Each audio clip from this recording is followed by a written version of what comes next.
The Miraculous Journey of Edward Tulane, Chapter 25. Technically, of course, he was not alone. Lucius Clark's shop was filled with dolls. Lady dolls and baby dolls and dolls with eyes that opened and closed, and dolls with painted on eyes, dolls dressed as queens and dolls wearing sailor suits. Edward had never cared for dolls. He found them annoying and self-centered, twittery, and vain. This opinion was immediately reinforced by his first shelfmate, a china doll with green glass eyes and red lips and dark brown hair. She was wearing a green satin dress that fell to her knees. "What are you?" she said in a high-pitched voice when Edward was placed on the shelf next to her. "I am a rabbit," said Edward. The doll let out a small squeak. "You're in the wrong place," she said. This is a shop for dolls, not rabbits." Edward said nothing. "Shoo," said the doll. "I would love to shoo," said Edward, "but it is obvious that I cannot." After a long silence, the doll said, "I hope you don't think that anyone is going to buy you." Again, Edward said nothing. "The people who come in here want dolls, not rabbits. They want baby dolls or elegant dolls such as myself, dolls with pretty dresses, dolls with eyes that open and close." "I have no interest in being purchased," said Edward. The doll gasped. "You don't want somebody to buy you?" she said.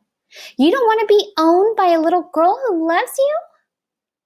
Sarah Ruth, Abilene, their names went through Edward's head like the notes of a sad, sweet song.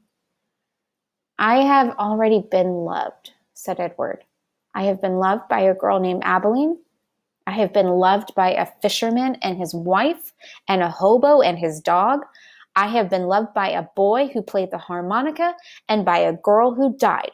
Don't talk to me about love," he said. "I have known love." The impassioned speech shut up Edward's shelfmate for a considerable amount of time. "Well," she said at last, "still, my point is that no one is going to buy you." They did not speak to each other again. The doll was sold 2 weeks later to a grandmother who was purchasing her for a grandchild.